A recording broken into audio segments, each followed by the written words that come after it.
Hola, ¿qué tal? ¿Cómo estáis? Bienvenidos y bienvenidas a un nuevo podcast de Steve Nutri. Estoy aquí con mi amigo Iñi. ¿Qué tal? ¿Cómo estás? ¿Qué tal? Buenos días, ¿qué tal estáis? Bueno, ¿qué te parece el ASMR que podemos hacer ahora con estos micrófonos nuevos? Nos han dado juguetes nuevos y nada, como los Nos niños han dado, pequeños. dice el tío. Como los niños pequeños. Nos Nos han dado, no, los hemos pagado nosotros. O sea, Vamos, ojalá no. nos los sponsorizaran, no te fastidia que, vamos, hay mucha gente que tiene su podcast Efectivamente. y que les ponen aquí. Escucha, aquí nos llevamos ya Nada, aquí todo nuestro. todo Nada, nuestro. nada Si regalado. hay alguna vez una marca que quiere decir, oye, pues te lo costeamos, ya no, pero si nos quiere costar otra cosa, Sí. Encantados. encantados.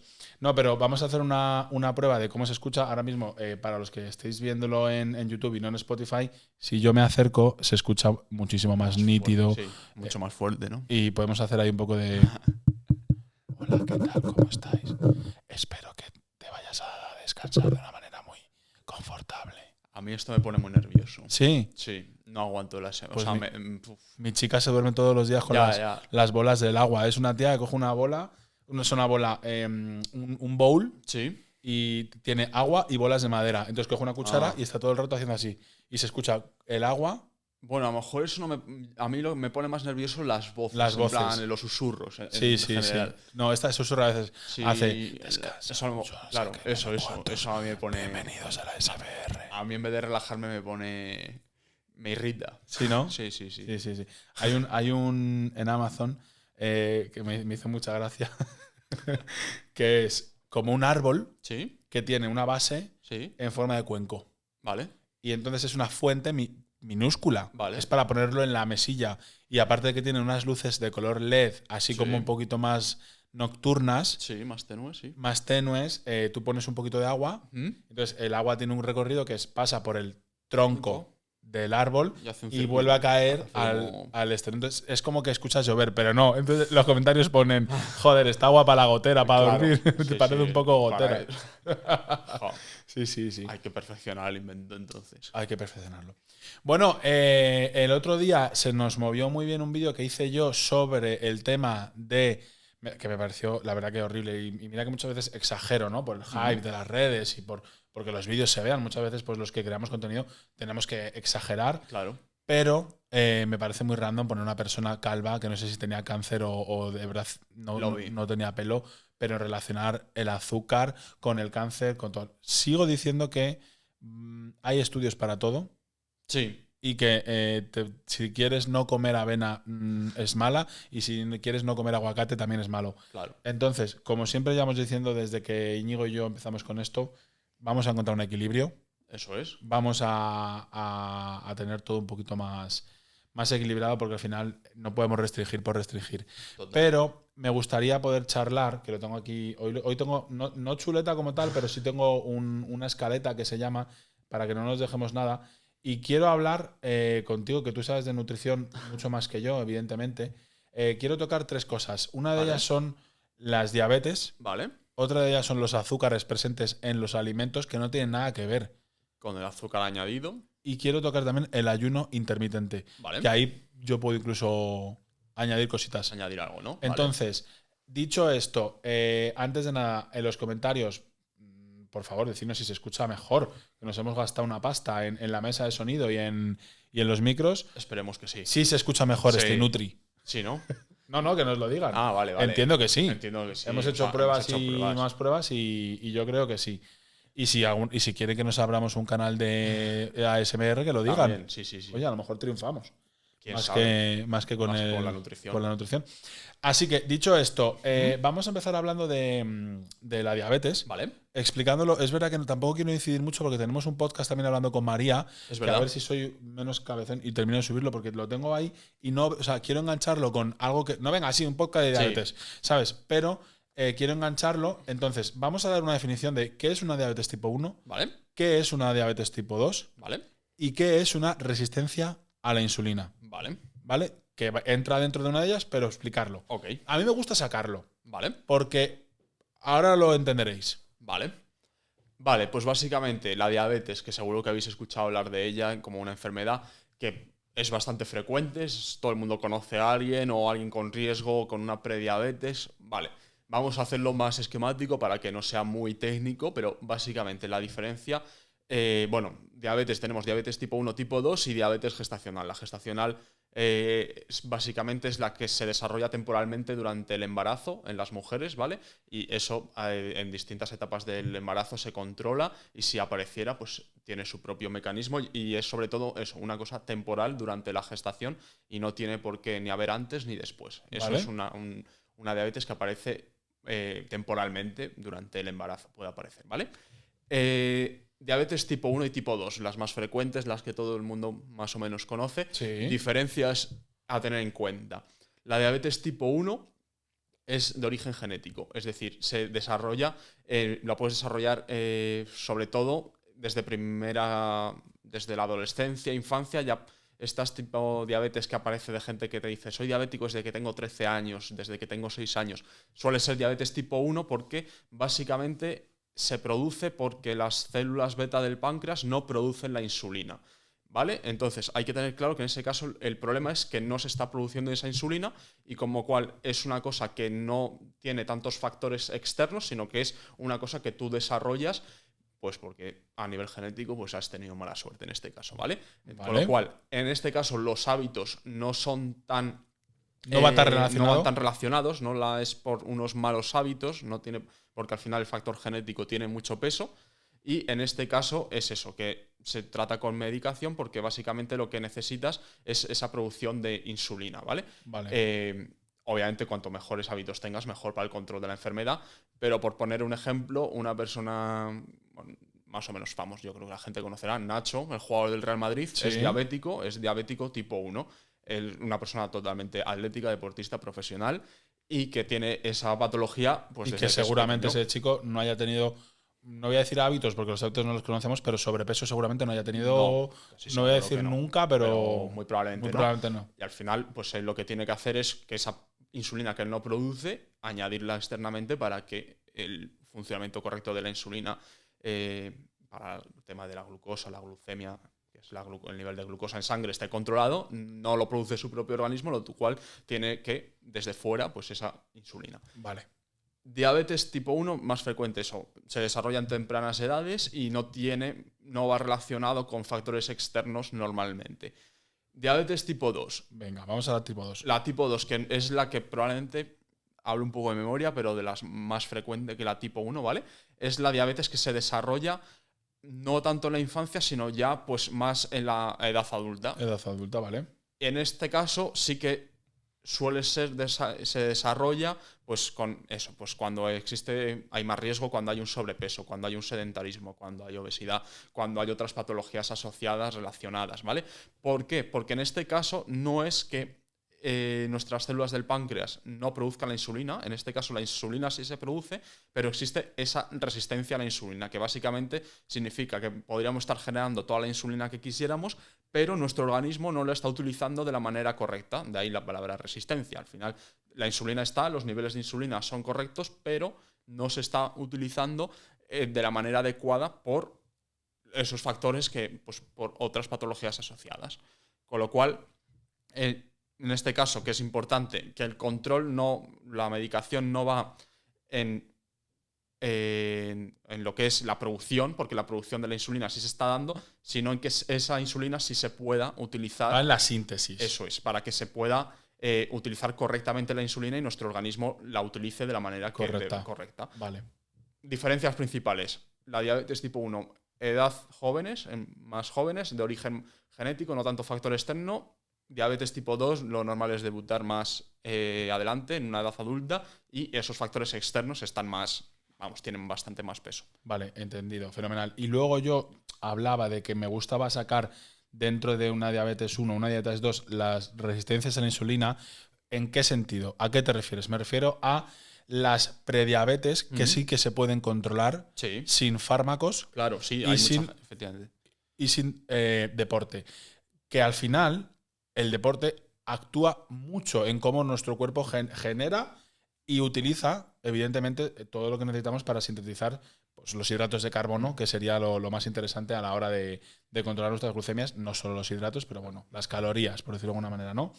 Entonces, sí que es verdad que, sobre todo en mujeres, ya sabéis que nosotros nos dedicamos un poco más a la mujer, hay muchas patologías autoinmunes, Sí. como por ejemplo los ovarios poliquísticos, mejor dicho, el síndrome, Claro. el síndrome del ovario poliquístico, porque el ovario poliquístico no suele dar tanto problema a nivel metabólico, es más ginecológico, pero sí que, y nosotros lo hemos vivido, Sí. cómo ha habido pacientes nuestros que tenían, esto se mide a través del índice OMA, que no me acuerdo lo que significa, es HOMA, son las siglas de resistencia a la insulina en inglés, pero no me acuerdo cómo se describe, tú tampoco, pero es HOMA, índice OMA. Y nosotros hemos tenido, me acuerdo, por ejemplo, de aquí mandamos un esto, ¿cómo se llama esta? Fátima. Sí. Fátima, sí, es Fátima, yo creo que era de Sevilla. Sí. Yo creo que es Yo creo Fátima, que sí. 100%. 100%. Entonces, de aquí mandamos, sí, 100% Fátima. Y ella tenía la resistencia a la insulina bastante subida. Es más, le recetaron la metformina. Pero dijo, Alex, ¿hay alguna manera que con vosotros, tal, no sé qué? Y nunca se tomó las pastillas. Claro. Es verdad que tuvo un cambio de hábitos muy, muy heavy, con tus menús, con el deporte, con una buena salud mental. Y eso bajó. Claro, sí, al final esa diferencia también es importante destacarla, que en el tipo 2, con la regulación a través de la alimentación y el deporte, no siempre es necesario que haya medicación. En el tipo 1 sí, porque al final tu cuerpo necesitas la insulina y tu cuerpo no la está produciendo, por mucho que tú comas bien o por mucho que tú hagas mucho deporte, el problema es que no la estás produciendo, con lo cual ahí no hay más tu día que medicar. ¿Vale? En el caso de la diabetes tipo 2, siempre se intenta esa modificación de hábitos para intentar regular el uso de la insulina de manera que puedas no tener que medicarte. Vale.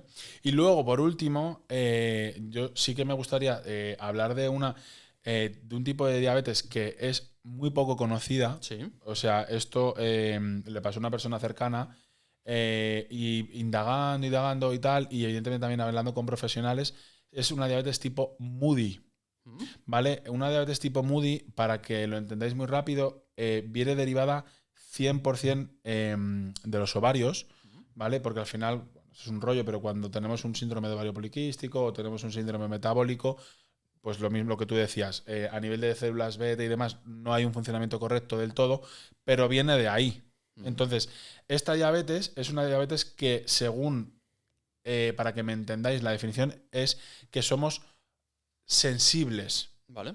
a la insulina, ¿vale? Es un tema que evidentemente trataremos porque en España hay muy pocos casos, pero esto pasa, ¿vale? Entonces, ¿en qué casos se da? Pues sobre todo en mujeres, evidentemente, y que no tiene nada que ver con el sobrepeso, ¿sabes? Se puede tener, evidentemente teniendo sobrepeso puedes tener un poquito más de riesgo de tenerlo, pero no tiene que ver. Y luego, pues para esto, a lo mejor no hace falta, es como una resistencia a la insulina, a lo mejor no hace falta medicarte. Por ejemplo, yo hablando con Isabel, que fue mi profe de ginecología, hablaba de la berberina, que es, ayuda mucho al tema de jugar un poco con los picos, ¿no? de glucemia y todo esto.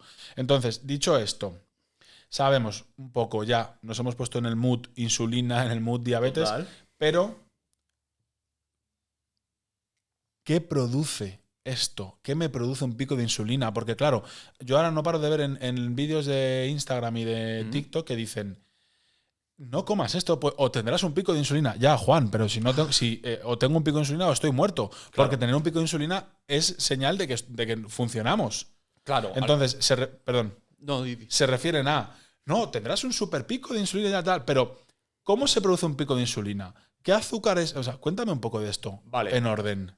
Sí, lo más importante cuando escuchamos eso, al final la insulina lo que regula es la glucosa. La glucemia son los niveles de glucosa en sangre. Entonces, a nuestro organismo, todo lo que es tema de niveles de picos y picos hacia arriba, picos hacia abajo, siempre va a ser perjudicial porque al final nuestro organismo lo que prefiere es que todo sea más lineal. Es decir, que esa glucemia, esa glucosa en sangre tenga variaciones, obviamente, porque después de comer van a aumentar y cuando llevas tiempo sin comer va a bajar, pero que esos picos no sean exagerados, es decir, que haya un pico, pero que sea una cosa controlada para que, más que nada, para que todo sea lineal. Para que os hagáis una idea así resumido, fácil, lo que no le interesa es que haya pico arriba, pico abajo, pico arriba, porque al final eso es más difícil. Pico valle.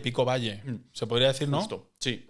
Para que nuestro organismo eso le supone más estrés, es decir, y esfuerzo, eso tienes que mantener unos niveles y tú más o menos se los das masticaditos, que para que todo vaya lineal, Estable. pues el organismo va a funcionar mejor. Claro. Si tú le metes mucho tiempo sin comer, luego rompes esa... Me estoy adelantando, no voy a decir ayuno, pero vamos, lo vamos a tratar después, pero lo digo ya. Si rompemos ese ayuno de una manera incorrecta o menos correcta, ese pico después va a ser más alto, con lo cual luego a la hora de regular otra vez la glucemia, a nuestro organismo le va a costar más ese... Al final hay que pensar que es como un motor. Cuanto más lineal todo bien, perfecto. Cuanto más picos arriba, más picos abajo, más fácil es que más trabajo le va a costar a tu organismo regularlo y más fácil es que pueda aparecer un problema en esa regulación. Cuanto más tenga que regular, pues más fácil es que aparezca un problema. Antes de entrar en ayunos intermitentes, te pregunto, hay dos cosas que quiero que la gente sepa. Es índices glucémicos y el azúcar de la fruta. Vale. Estoy ya, o sea, sé que esto no se va a hacer viral, aún sacando el clip mejor del mundo, pero, por favor, ¿podemos explicarle ya a las personas que la fruta, en ningún caso va a ser mala? A no ser que te comas, pues, pero no solamente la fruta, cualquier alimento. Y lo hemos dicho, que te comes 50 kilos, o que te comas 50 kilos de mandarinas, pues no te va a sentar bien y no. Pero la fruta no es mala, el azúcar de la fruta no tiene nada que ver con el azúcar que tú te puedes echar en un café libre. Además, esto lo podemos explicar ahora directamente porque siguiendo el hilo es fácil de entender en este momento. Porque al final la cosa está que el azúcar de la fruta es intrínseco, es decir, forma parte de su composición. No es un azúcar que tú añadas como el que añades en un sobre al café. ¿Esto qué quiere decir? Que a nivel de después esa absorción del azúcar, al tener la fruta agua y fibra, esa absorción es más lenta, con lo cual, pensando en la misma línea que decíamos que cuanto más horizontal mejor de la glucemia, el pico va a ser menor que si tú te tomas, vamos a hacer el ejemplo más absurdo, un terrón de azúcar o una mandarina. Si yo me tomo el terrón de azúcar, ese azúcar libre, que no está intrínseco a la fruta, que es un terrón de azúcar liberado, me va a producir un pico súper rápido, porque es el azúcar libre que se va a absorber y ese pico va a ser mucho más alto. Si yo me tomo la fruta, la fibra va a hacer que esa absorción se ralentice, con lo cual, en vez de ser un pico así, va a ser un pico menos inclinado, que efectivamente te va a dar un pico, pero igual que si te tomas cualquier otro alimento, otros alimentos, y entonces lo que va a producir es que ese pico no sea tan alto, entonces después a la hora de regular va a ser mucho más sencillo que si yo tengo que bajarlo desde aquí. Entonces básicamente ahí está pero pasa con el azúcar de la fruta, con la lactosa, o sea, todos los azúcares, al final hay un montón de azúcares, pero no puedes comparar el azúcar blanco libre de un terrón de azúcar, ya me da igual que sea blanco o moreno, eso también lo voy a decir, a nivel de absorción es igual, porque el azúcar blanco o el moreno no tienen ninguna diferencia, y básicamente eso, que lo que hay que entender es que ese azúcar viene ya compactado y que la fibra que tiene esa fruta va a hacer que se ralentice ese posible pico que te daría con el azucarillo. Hay otra cosa muy interesante, yo tengo en mi familia gente diabética y aparte de que está comprobado directamente por mí, por decirlo de alguna manera, evidentemente hay muchos estudios sobre esto. Primero que es una conjugación enormemente sana, saludable y maravillosa la de frutos secos. Es muy, muy interesante, pero las grasas saludables que están presentes en los frutos secos actúan como otro, vamos a decir, para que tú me entiendas, como una segunda fibra, porque claro, como estás poniendo este ejemplo, no es así, pero que al final, si nos comemos el alimento, la fruta con mayor índice glucémico o con mayor carga glucémica, que puede a lo mejor ser plátano quizás o por ahí, que evidentemente tiene un alto nivel, acompañado de unos frutos secos, eso va a bajar. Sí, al final luego ya entraría el tema de interacción de alimentos entre ellos y demás, pero básicamente sí, cuanto tú metes, vamos a decir, se puede ralentizar, pero al final es la combinación un poco de todo. Si tú, más que nada es que te estás comiendo los alimentos enteros, es decir, esto es igual que el caso de la fruta y el zumo. ¿Por qué es mejor la fruta entera? Por lo mismo que decíamos de la fibra. Al final, eso lo que hace es que ese proceso se ralentice y que no pase el azúcar directamente al torrente sanguíneo produciendo el pico. ¿Qué pasa con los zumos de naranja, por ejemplo? Pues eso, al final tú te estás cargando la pulpa de la naranja, estás perdiendo la fibra y lo que estás haciendo es el azúcar que contiene la mandarina o la naranja en este caso, lo que estás haciendo es liberarlo. Ese azúcar que está intrínseco y que va acompañado de la fibra y del agua, cuando tú lo tomas, pues al final tú muerdes y poco a poco la cantidad total de el azúcar que tienes es el mismo. O sea, en gramos, si tú coges la naranja y el zumo que te haces con la naranja, la cantidad de azúcar que tiene es la misma, los mismos gramos.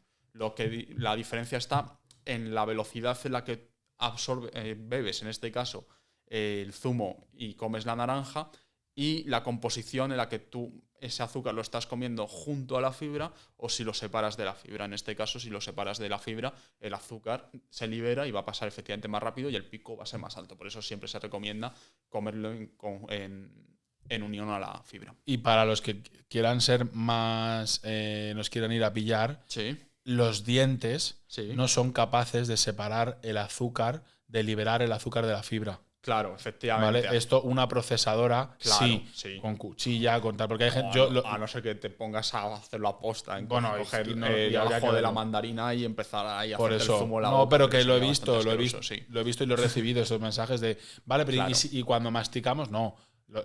En la masticación Claro, no es posible. O sea, rompes parte de la fibra, pero obviamente no rompes la fibra es. como la haces con un exprimidor, que al final se te queda todo en la. En todo caso, si después coges todos los restos del exprimidor y los vuelves a echar, pero tampoco tiene mucho sentido. Mejor comértela entera. Y por último, para terminar, quería tocar un poco, ¿vale? Porque haremos un capítulo entero de ayuno, pero quiero hablar de dos cosas. Vale. Uno, ¿qué es el ayuno intermitente? ¿Qué tipos existen? Vale. Quiero hablar también de si ya de por sí todos ayunamos, que esto voy a dar yo mi opinión, Vale. Sin pensarlo. Vale. Y luego, sobre una cosa que se habla muy poco, cada vez se habla más, pero ¿te acuerdas que esto llevamos mucho tiempo diciéndolo? Sí. ¿Cómo se tiene que romper un ayuno? Vale. Entonces, lo primero de todo, el ayuno intermitente, ¿voy yo o vas tú? Voy yo, si quieres. Venga. El ayuno intermitente es una herramienta que se utiliza para conseguir distintos objetivos nutricionales que básicamente consiste en distanciar las ingestas, es decir, de las calorías totales que tú tienes, del requerimiento energético total que tú tienes. Lo que haces es separar esas ingestas a lo largo del tiempo, pero comes lo mismo que si hicieras 5 ingestas. En este caso, si haces 3 ingestas, 2 ingestas separadas en el tiempo, vas a acabar comiendo un ayuno bien hecho, vas a acabar comiendo la misma cantidad de comida. ¿Por qué la gente dice, no, es que el ayuno me ha venido muy bien para perder peso? Porque estás comiendo menos. Juan. Claro, porque y no Loli. estás haciendo un ayuno, estás reduciendo Aparte de las que ingestas y la cantidad de calorías, pero no estás haciendo lo que es un ayuno correcto. Aparte de que estás cenándote un yogur a las 7 y ya no comes nada hasta el desayuno, resulta que lo que comes desde el desayuno hasta el yogur de la tarde es menos que lo que estabas comiendo antes. Entonces, ¿por qué estás perdiendo peso? ¿Porque estás espaciando? No.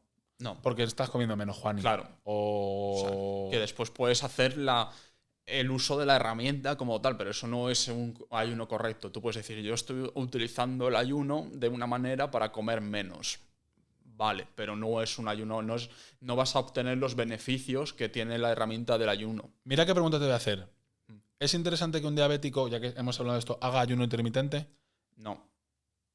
O sea, al final, efectivamente, es otro tema que tenemos que contar, es que es una herramienta que no es para todo el mundo. Al final, aquí estamos hablando volviendo un poco al tema anterior, si nos habéis seguido el hilo, es fácil de entender. Si tú necesitas que tu organismo tenga la glucemia más o menos constante y el ayuno consiste básicamente en que haya un periodo muy grande en el que ese pico vaya hacia abajo y después vuelva, que aunque lo hagamos correctamente, o sea, si lo hacemos correctamente podría ser, pero no va a ser lo más óptimo, porque al final ahí sí lo que nos interesa es que todo funcione lo más sencillo posible, lo más fácil posible para nuestro organismo, con lo cual siempre va a ser preferible que esa glucemia se mantenga constante, es decir, que un diabético coma pocas cantidades, pero durante más ingestas diarias.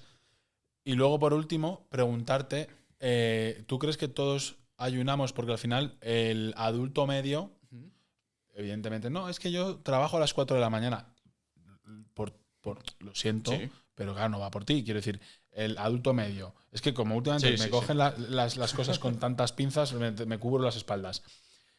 cenamos 9, 9 y media, 10 y desayunamos 7, 8, 9. Entonces, están pasando muchas horas entre ingesta e ingesta. Entonces, ¿realmente se puede considerar esto un ayuno?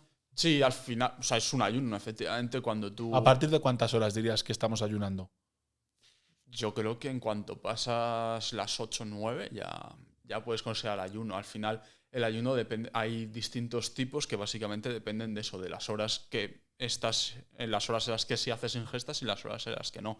Eso ya depende un poco de cada uno, de horarios, de lo que está acostumbrado. Al final, pues siempre que sí quieres utilizar la herramienta de una manera correcta, bajo la supervisión de un profesional, pues obviamente siempre se empieza por un ayuno más ligero, más suave, vamos a decir, y puedes alargarlo, después puedes ir sumando horas. Entonces, perdona, dime. Yo considero que efectivamente en cuanto pasan las 8 horas ya puedes decir que es un ayuno, efectivamente. Entonces, ahora entra la otra parte importante, ¿no? Yo lo dejaría para el siguiente capítulo. Vale. Porque mientras estabas explicando, por eso te iba a preguntar, entonces, ¿qué te parece? Sí, porque es que se me han ocurrido. Fíjate, ¿cómo romper el ayuno? Claro, a eso iba a ir. Cualquier ayuno. Sí. Incluso de 8 horas o de 16. ¿Cómo hacer un ayuno bien con un profesional o sin profesional? Vale. Y luego se me han ocurrido un montón de, evidentemente, mujer y ayuno. Porque se está muy de moda el embarazo y ayuno. Patologías hormonales autoinmunes como es tiroides, como es síndrome metabólico, ovario poliquístico, incluso, yo qué sé, la hiperplasia. O sea, ayuno. Yo creo que nos da. Dejar, sí. Nos da. Os vamos a dejar con las ganas un poco. Os vamos a dejar un poco con las ganas también para que se pongan en situación, porque a lo mejor si ahora nos metemos en ayuno es como, vale, pero estoy todavía procesando la información de la diabetes. Sí, esto es como cuando ibas a clase. Sí, a ti te daban clase de la diabetes 1, 2, 3, tal, pero si te metes ya en ayuno dices… Sí, ya te mezclas todo. Entonces, ¿te parece? Me parece bien. Vale, entonces… espero que os haya gustado este capítulo. Creo que ha estado muy bien a nivel de información. Yo creo que sí, que sobre todo ha quedado bastante visual en cuanto a las diferencias, el porqué de las cosas. Luego, obviamente, esto se puede profundizar mucho más. Se produce. Y hay, vamos, a un montón de datos que no… pero ¿dónde vamos a profundizar? Venga, dilo, ya que estás, podemos hacer un avance de lo que estamos preparando. No hemos contado nada. Vamos a contarlo, vamos a contarlo. Venga. Ya que os hemos dejado con las ganas de cómo romper un ayuno, Íñigo, os damos una primicia. Una de cal y una de arena. Ayuno intermitente y patologías hormonales, embarazo, diabetes, todo lo que es ayuno y realmente cómo se hace, próximo capítulo. Pero os adelantamos ya que en este caso Íñigo, que para eso es la persona colegiada y la que sabe de nutrición mucho más que yo, está preparando junto a, ahora de momento, 2 personas espectaculares y que queremos muchísimo, como es Elena y como es Bea, están preparando bueno, yo también voy a estar, pero yo voy a estar cocinando. Sí, también. Pues voy a intentar ayudar todo lo que os van a explicar a nivel nutricional, pues pasarlo a menús, recetas. Entonces vamos a hacer un curso, la verdad que no sé cuándo saldrá, bueno, ya llevamos tiempo trabajando en él, pero lo queremos hacer muy bien. Entonces es un curso en el que vais a tener todas las herramientas suficientes para aprender nutrición, aprender nutrición en tema de embarazo, porque Elena es matrona, es especialista en nutrición también, tema de embarazo, tema de patologías hormonales, ¿no? Tema de posparto. Va a ser un curso muy amplio. Vale, pero sígueme el hilo. Vale. Posparto, ¿qué más?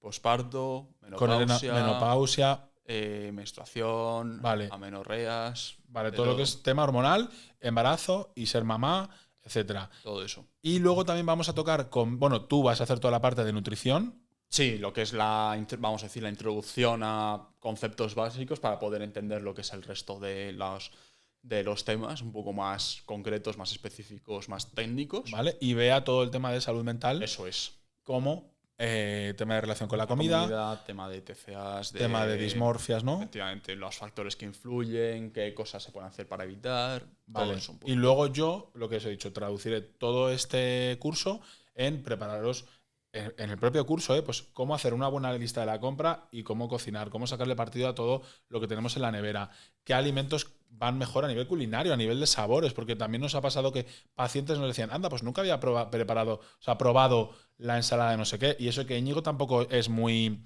O sea, tú no, a nivel culinario tampoco pones cosas que sean muy No, ni muy rebuscadas. rebuscadas, ni muy... no pones espuma de melocotón con no sé qué. Son cosas de Pero te toda la dicen, vida. nunca había probado la coca o la tosta de ventresca con pimientos y queso no sé qué. Oye, pues es una tontería y Total. tardas un minuto y tal, ¿vale? Entonces, tendréis este curso, me voy a comprometer. Venga, Finales de febrero como muy tarde. vale. Vamos a ver también porque tendremos que grabar en fin de semana, editar y tal, pero tendréis este curso que será un curso súper completo. O sea que, dicho esto, curso para finales de febrero como muy tarde y el tema de finales de febrero, mediados de marzo, no lo sé, a ver cómo vamos, o a lo mejor antes. Vamos a ir por ahí, pero bueno, os avisaremos evidentemente en nuestras redes sociales y el podcast del ayuno lo sacamos para semana que viene si nos dará tiempo. Eso es. Sí, yo creo que nos da tiempo Sí. a Sí. grabar uno más antes de Navidad. Antes de Navidad. Sin problema. Muy bien, pues oye, decidnos en los comentarios si habéis llegado hasta aquí, de verdad, nos ayuda un montón, no tardáis nada, o sea, es hacer mínimo el este de Spotify o el este de YouTube y decir, chicos, se os escucha fatal, cambiar los Eso micros. es. O, oye, qué maravilla y qué cambio, ¿vale? Dicho esto, Iñi, despide y como todavía nos vemos una vez más para hablar de ayuno, Todavía no desees... Venga, todavía no deseo nada. Si quieres desear algo, claro. Pues nada, chicos, chicas, esperemos que os haya gustado, que hayáis llegado hasta aquí. Y lo dicho, nos dejáis comentarios de cómo se escucha. Y nada, la semana que viene nos vemos. Chao, chao.